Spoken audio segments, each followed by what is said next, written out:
A tech company advertises that the mean cost of repairing a computer is less than $100.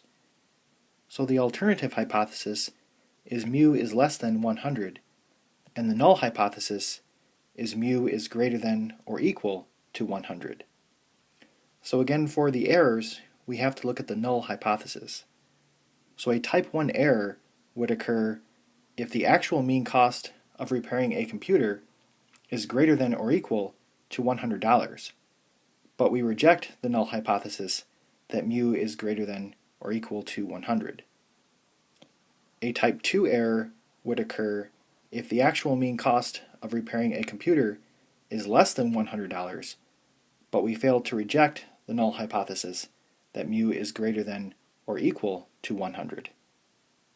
We will reject the null hypothesis when the sample statistic from the sampling distribution is unusual.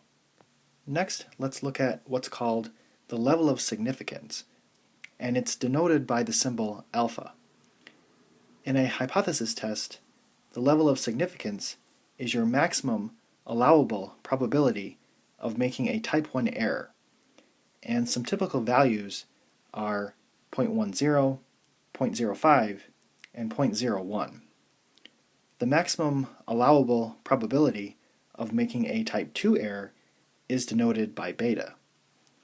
So alpha and beta have an inverse relation. So as one goes up, the other goes down. Now, if we try to get rid of all type 1 errors, we will have more type 2 errors. And going back to the courtroom analogy, this would mean less defendants will be wrongfully convicted, but more guilty defendants will go free.